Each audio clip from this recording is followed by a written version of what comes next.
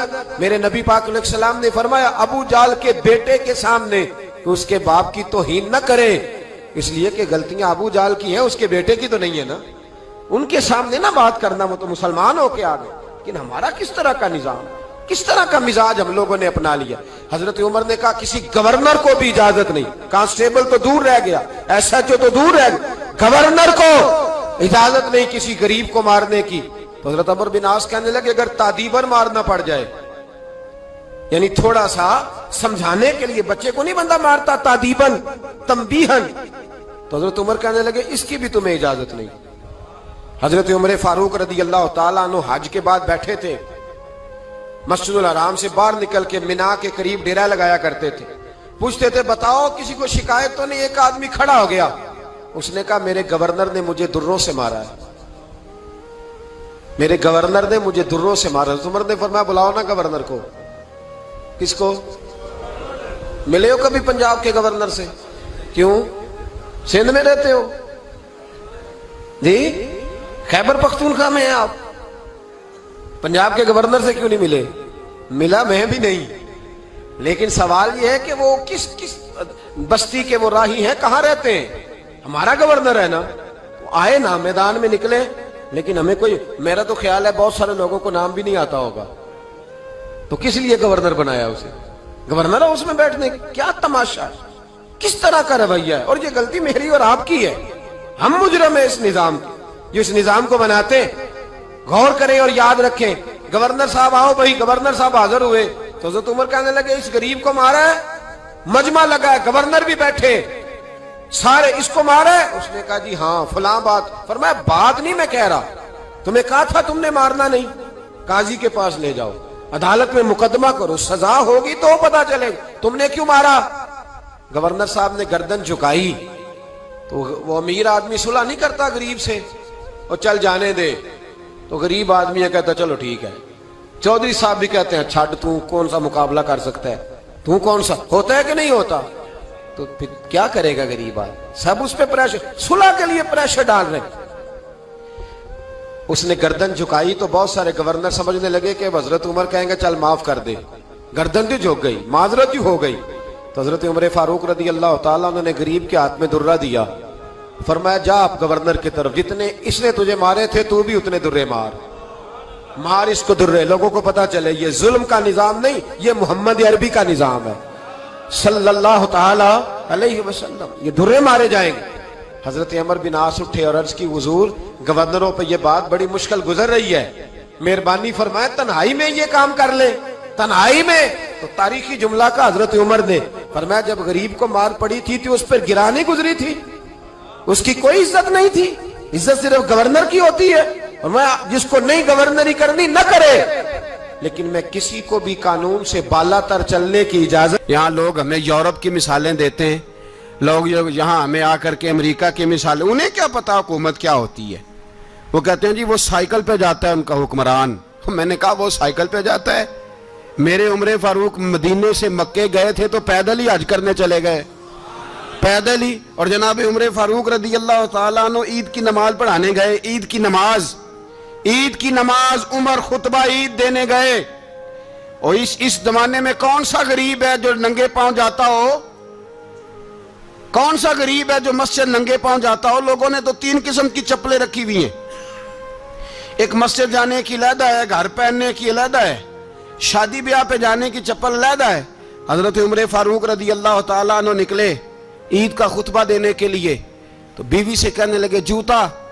اس نے کہا صاحب اتنی دفعہ ٹوٹا ہے اب گانٹھا نہیں جا سکتا, اتنی دفعہ ٹوٹا ہے کہ اب دوبارہ پیمند نہیں لگ سکتے. تو حضرت عمر کہنے لگے چل کوئی حرج نہیں, بغیر جوتے کے ننگے پیر ہی چلتے ہیں, کوئی حرج نہیں. تو کہنے لگے لوگ کیا کہیں گے؟ فرمایا چپ کر. لوگ جس دن عمر نے یہ دیکھ لیا نا لوگ اس کے بارے میں کیا کہتے ہیں, اس دن عمر نہیں رہے گا. تو کہا پھر آپ کا نظریہ کیا ہے؟ فرمایا میرا نظریہ یہ ہے کہ رب رسول میرے بارے میں کیا کہتے ہیں. لوگوں کا کیا ہے؟ لوگ کل کسی کے بارے میں کچھ کہتے ہیں اور پرسوں کچھ کہتے ہیں. میرا نظریہ یہ ہے کہ رب رسول میرے بارے میں ننگے پیر عمر جا رہے ہیں. کون جی؟ میں بڑا ماڑا. اچھا جناب کیا کیا غربت ہے؟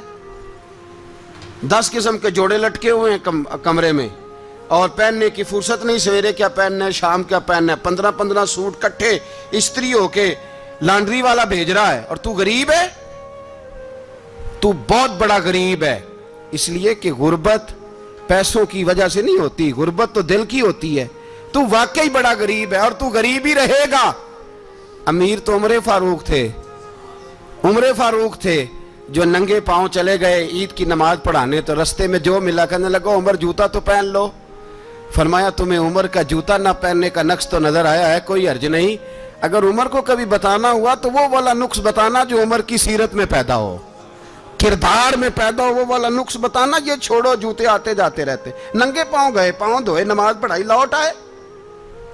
او بھائی یہاں تو ہمارا بناؤ سنگار اٹرنا جتنی توجہ کپڑوں کی طرف ہے اتنی توجہ کبھی ہماری علم کی طرف ہوتی نا, جتنا ذوق شوق ہمارا بناؤ سنگار کی جانب ہے اتنا بناؤ سنگار کبھی ہمارا اخلاقیات کی جانب ہوتا تو معاملات بڑی حد تک سنورے ہوئے ہوتے. سارے صحابہ مل کے آئے, کہنے لگے عمر فاروق سے کہنا ہے نبی پاک کے زمانے میں تو ظاہراً غربت تھی, ابو بکر کے دور میں بھی غربت تھی, اب تو بڑا محال ہے.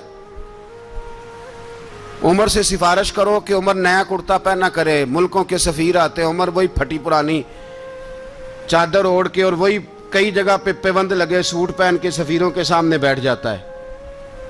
عمر کو مشورہ دو. طے ہو گئی بات. سب نے جب مشورہ دے لیا تو سارے کہنے لگے یہ بتاؤ شیر کی مونچھ کو ہاتھ کون لگائے گا؟ کہنا کس نے ہے؟ بندہ بھی تو ڈھونڈو نا. نے کہا جناب میرا یہ خیال ہے کہ مولا علی شیر خدا کہیں گے, کیونکہ جس شخص کی عمر کو سب سے زیادہ حیا کرتے دیکھا وہ شیر خدا مولا علی ہے رضی اللہ تعالی علی کہیں گے. اس لیے کہ جناب علی تو کئی دفعہ جب گفتگو کرتے تھے تو حضرت عمر چپ کر جاتے تھے اور فرماتے تھے علی نہ ہوتا تو میں ہلاک ہو جاتا. تو کہا علی سے کہو. جناب علی شیر خدا کو بلایا. کس کام کے لیے جی؟ اللہ اکبر. یہ ذرا آپ نے اس دور پہ اس بات کو ذرا کہا جناب ان سے کہیں کہ زیادہ نہیں, ایک کرتا نیا پہن لے. سفیر آتے ہیں, وزیر آتے ہیں تو ایک کرتا نیا پہن لے.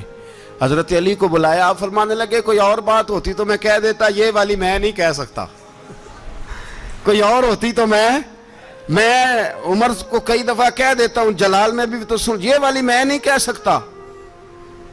میں تمہیں ایک مشورہ دیتا ہوں. کہا وہ کیا؟